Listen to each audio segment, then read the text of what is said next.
যারা আজকে এই অত্যাচার নির্যাতন করছে তাদের বিচার বাংলার মাটিতে হবেই হবে।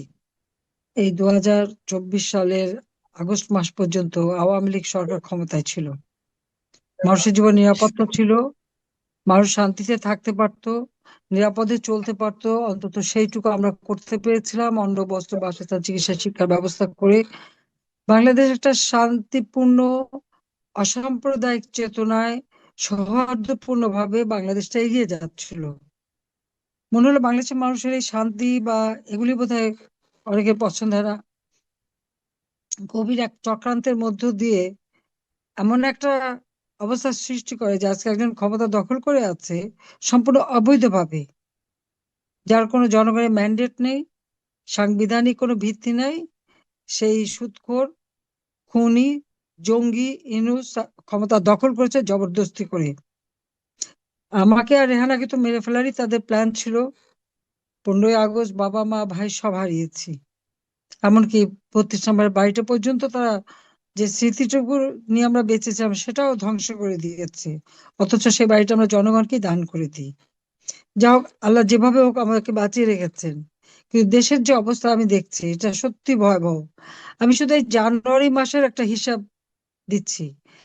জানুয়ারি মাসে হত্যাকাণ্ড ঘটেছে প্রায় 214টা, তার মধ্যে চুরি হয়েছে 171টা, ডাকাতি সেটাও 100-র কাছাকাছি, অপহরণ 105টা, আর নারী এবং শিশুকে নির্যাতন ধর্ষণ প্রায় 1440টির মতো ঘটনা ঘটেছে। এখানে কি সরকার আছে সেটাই প্রশ্ন। সরকারের কাজ হলো শুধু অর্থ সম্পদ লুট করা আর আওয়ামী লীগকে হত্যা করা।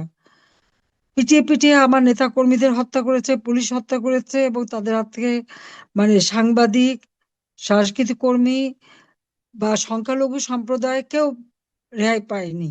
সেভাবে তারা পিটিয়ে পিটিয়ে হত্যা করেছে।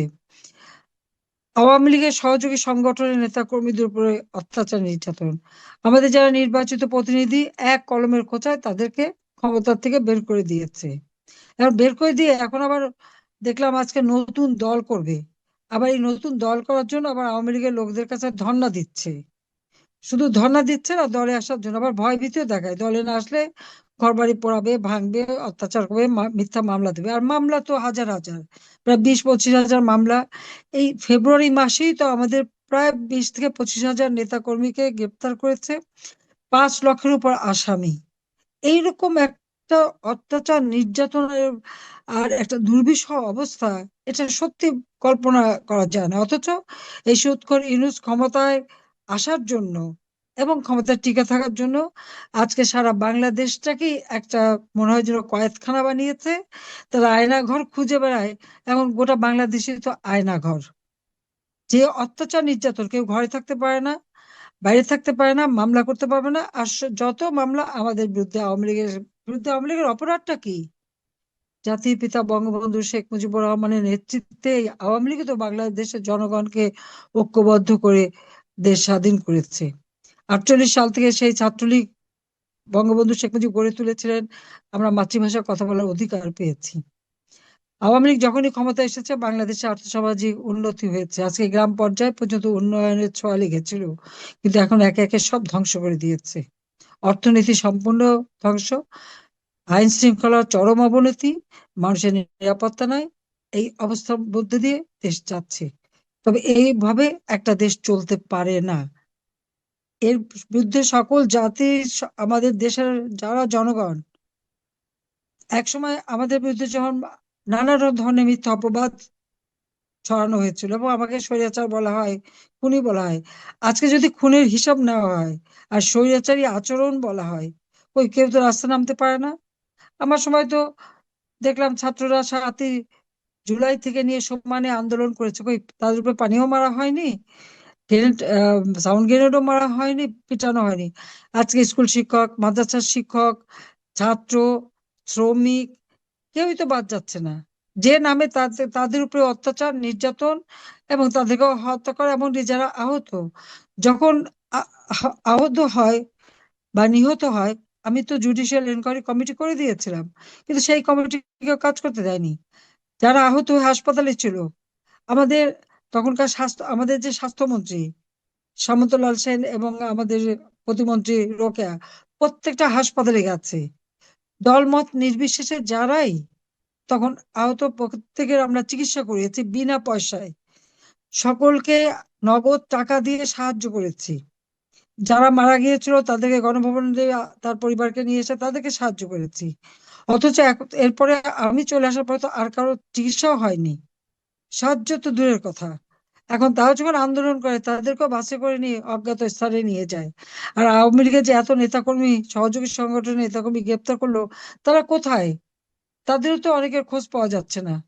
তাদেরকে কোন গুম খুন করে ফেলা হলো কিনা সেটাই সন্দেহ। যাই হোক, আমি আজকে আপনাদের কথা শুনতে এসেছি। আমি তো সবসময় বক্তৃতা দিই, আমি আর বক্তৃতা দিয়ে সময় নষ্ট করতে চাই না। আমি আপনাদের মানে আমিও একজন আপনাদের মতনই আপনজন হারা, বাবা মা ভাই সব হারিয়েছি, শুধু আমরা দুটি বোন।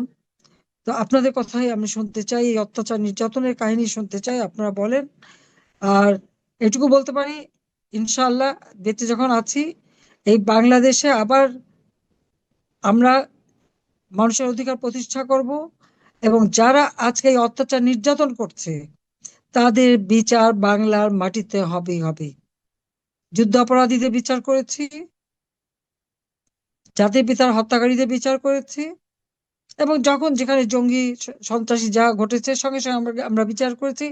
বিডিআর সেনা অফিসারদের নিহত করেছে, তাদের হত্যা করেছিল নিহত যারা, আমরা সেই যারা হত্যাকারী তাদেরও আমরা বিচার করেছি।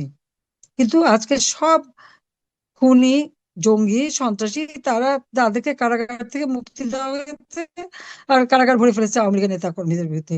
আজকে জঙ্গিদের নিয়ে সন্ত্রাসীদের নিয়ে ওই সুদখোর ইউনূস গরিবের রক্ত চুষে যে মানে অর্থ সম্পদের মালিক হয়েছে, সে আজকে তার রাষ্ট্র পরিচালনা করছে, তারও দিন শেষ হয়ে আসছে। কাজে আমি এইটুকু বলবো যে সবাই ধৈর্য ধরেন, ইনশাল্লাহ পরিবর্তন আসবেই।